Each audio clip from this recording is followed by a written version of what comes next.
بەڕێز ڕەحیم عەبودی سەرکردە لە ڕۆتی حکمە لە بەغداوە لەگەڵم دەبێت. بەڕێز عەبودی سپاس کە لەگەڵ کوردستان 24 ئەمڕۆ کۆبوونەوەی چوارچێوەی هەماهەنگی لە ماڵی ئەمار حەکیم بەڕێوە دەچێت. پێت وایە کۆبوونەوە یەکلاکەرەوە دەبێت، چ زانیارێکی ورد سەبارەت بە کاندیدەکان و ناوەکان لە کۆبوونەوەکە لای بەڕێزت هەیە؟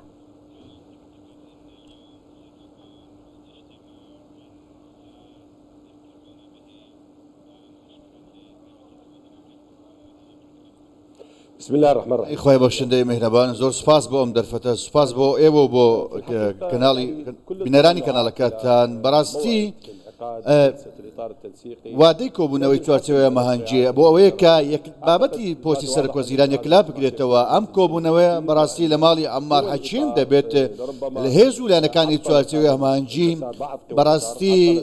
ئەم بابەتیان کە دوو جار پەک خستووە، من خۆم دوو جار بۆ ئەم گەڕاندەوە بەرەجەی لە 150 کە لە هەمان کاتدا جارێک کە دوا بخرێتەوە، چونکە ئەوەی کە لە وێنەکەدا هەیە بەڕاستی ڕوون نییە، تا ئێستا دیدگایکی ڕوون نییە. بەڵام بابەتەکە لە ئەستۆی چوارچێوەی هەماهەنگیە پێویستم بە یەکلایی بکرێتەوە، بیر لە بەرژەوەندی نیشتیمانی، بیر لە بەرژەوەندی گەلی عێراق بکەنێتەوە، بنیادنانی وڵات و ڕێخستنی دامەزراوەکانی دەوڵەت و هێز و لایەنە سیاسەکان بکەنەوە لە نێو پرۆسی سیاسی عێراق. ئەوەی کە پشت دەبەستێت بە دەستوەردانە دەرەکیەکان، فشارە دەرەکیەکان لە پێناو نەخشاندنی حکوومەتی داهاتووی عێراق، ئەمە ئەنجامێکی ئەو تۆی نابێت لەسەر پرۆسی سیاسی عێراق، بەڵکو کاریگەریی نێرێنی دەبێت لەسەر شێوەی پەیوەندەکان لێوان هاوبەشانی سیاسی و بنیادنانی دەوڵەت لە داهاتوودا پێکێنانی کابینەی نوێی حکوومەت و هێزی حکوومەتی داهاتوو تاوەکو بەرەی ناوخۆیی. بەڕێز عەبودی پێتان وایە دەستێوەردانی دەرەکی هۆکاری دواکەوتنی حکوومەتێکی بەهێزی لێ دەکەوێتەوە. چوارچێوەی هەماهەنگی و بڕیاردان لەسەر یەکلاکردنەوەی کاندیدی پۆستی سەرۆکوەزیران هەبووە تا ئێستا؟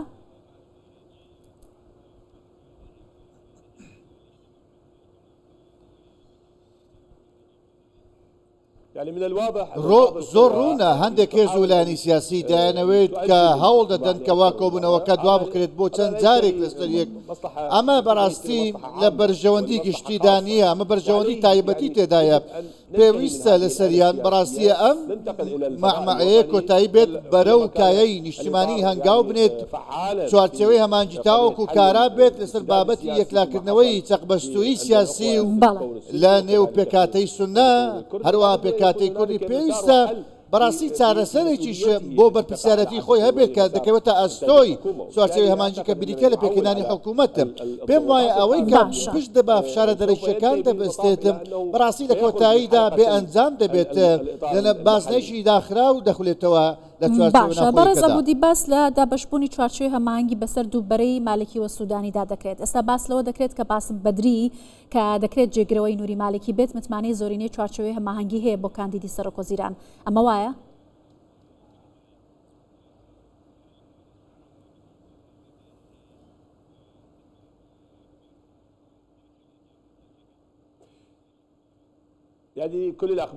هەموو هەواڵانی کە ئاماژە بەوە دەکەن کەوا کاندیدێکی نوێ هەیە،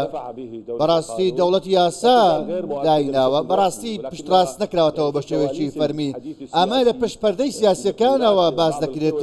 لە هەندێک لە ماڵەکانی ماڵە سیاسیەکان باس لەوە دەکەن کە ئاماژە بەوە لە دەکات، باس لەوە دەکات یەکێن لە پێشێشێکی دیکە. بەڵام تاوەکو ئەم ساتە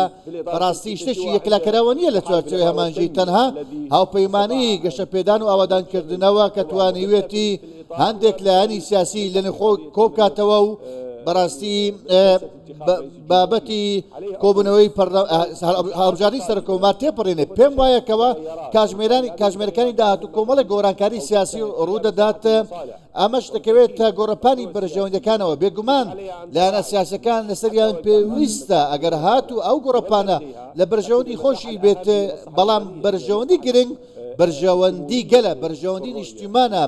گشتگیریە لە دیدگاکاندا، پێداگیریە لەسەر ئەوەی کەوا نابێت کەوا بیر لە بەرژەوەندی حیزبی و کەسەکان بکەینەوە. ئەمە ڕەتکراوەیە. بەڵام باس لەوە دەکرێت کە ئێستا دەنگی بەرەی مالکی لە نێو چوارچێوەی هەماهەنگیدا زیاترە. دەگوترێت کە ئێستا قەیس خەزعەلیش هاتۆتە پاڵ نوری مالکیەوە بۆی کە بتوانن کاندیدەکەی دەوڵەتی یاسا زۆرینەی دەنگەکان لە نێو چوارچێوە هەماهەنگیدا بەدەست بهێنن ئایا ئەمە تا چەندە ئەکرێت بڵین پرسەکەیەک لای دەکاتەوە؟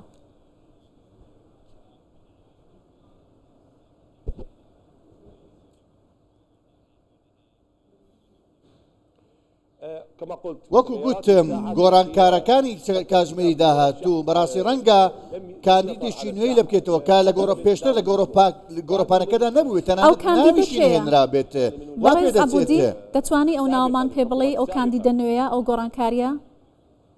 کە کێ دەبێت یا چۆن دەبێت؟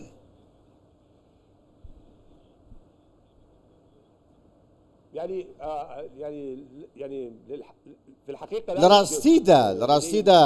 ناوێکم دیاریکراوم لە نانیە بەڵام لە چەند لایەوە گوێبیستی ئەوە بوومە ئەگەر هاتوو چەقبەستووی سیاسی بەردەوام بێتە ئەو کاتە بەرەو کاندید یەکلاکەرەوە دەچێت کە باشترین چارەسەرە بۆ ئەو کێشەیە کە لە چوارچێوە هەماهەنگیدا من بابەت سەرم خستە بابەتێک زۆر گرنگ بۆچی هەندێک ناو باسکەنکەوە هیچ بەشدارە هەڵبژاردن نەکردووە ئەمە کێشەیە پێویستە چارەسەر بکرێت پێویستە لە ڕێگەی دەرگای هەڵبژاردنەوە بێت نەک لە ڕێگەی دەرگای کەسیەوە دەرگای دەستکەوتە کەسەکانەوێت ئەمە بابەتێکی زۆر گرنگە پارێزگاری لە سیستەمەکە بکەین پارێزگاری لە ئامرازە دیموکراسیەکان بکەین پارێزگاری لە وادە دەستوورەکان هەمان کاتدا بەڕاستی هەندێک لایەن سوکاتی بە وادە دەسوورەکان باشە هەرچەندە ناوەکەت ئاشکرا نەکرد بۆمان بەڕێز عەبودی بەڵام چەند ناوێکی دیکە پێشتر باسی لێوە کرابوو وەکو حەیدەر عەبادی حەمید شەتری باسم بەدری و هەروەها خودی سوودانی کە کاندید دەکرێت لە دەرەوەی ئەم ناوانە ناوی دیکە هەیە کە بەڕێزت پێت وایە کاندید دەکرێن یا لە دواتر گۆڕانکاریەکە دروست دەبێت لە دوای دەرکەوتنی ئەم ناوانە بۆ پۆستی سەرۆکوەزیران؟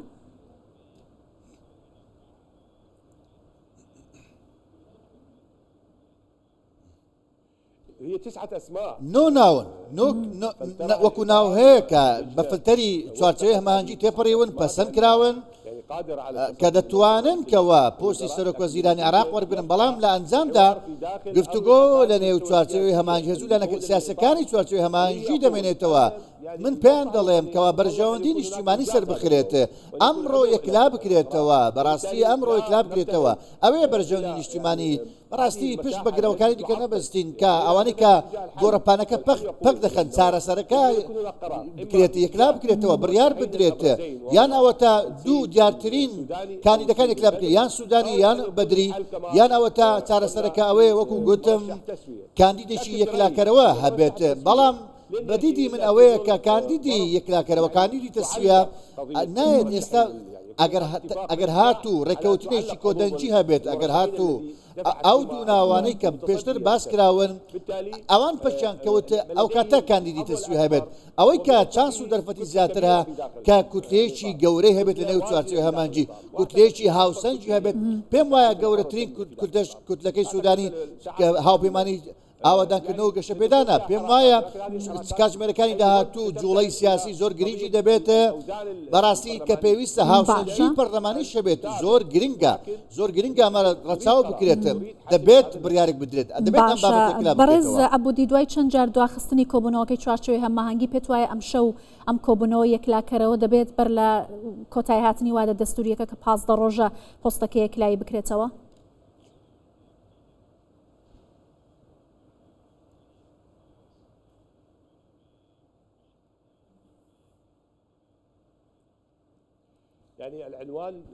ناونیشانەکەی ئەمڕۆ ئەوەیە کە بەڕاستی پەخستنێکی زۆر گەورە هەیە پێویستە دۆخەکەی کلا بکرێتەوە بۆیە کاتێکەوە کۆبوونەوەیکی جونگەیی دەبێت وەکو ئەم کۆبوونەوەی ئەمڕۆی چوارچێوەی هەماهەنگی وەکو لە سەرەتای قسەکانم باسمەوە کرد لە 150 ڕەنگە ئەم کۆبوونەوەی دوا بخرێت چونکە لێڵی ناڕۆنی هەیە بەڕاستی فشارێکی دەرەکی هەیە لەلایەن ئەمریکا لەلایەن دیکەوە هەیە کەواتە هەڵوێستەکە ئەوەیە لە نێو لایەنەکانی چوارچێوەی هەماهەنگیە بڕیارەکە بەرز ئەوانە ئایا ڕێگە بە فشارەکان دەدەنکەوە بابەتەکە پەخستن یاخود بڕیاری یەکلاکەرەوە دەدەن چونکە بەڕاستی پێداگیری پێویستی بە چالاکی سیاسی هەیە لایەنە سیاسەکە کاریگەری دەگەینێت بۆیە ئێمە لە ڕەوتی حکومە بەڕاستی پابەندی دەسوەردانە دەرەچەکان نابین ملکەتی فشارە دەرەچەکان نابین جێبەجێ ناکەین بەڵام لەگەڵ هێز و لایەنە نێودوڵەتەکان هاوڕان کە پێویستە سەروەری عێراقی هەبێت پەیوەندی هاوبەش هەبێت هاوسەنجی پێگەیکی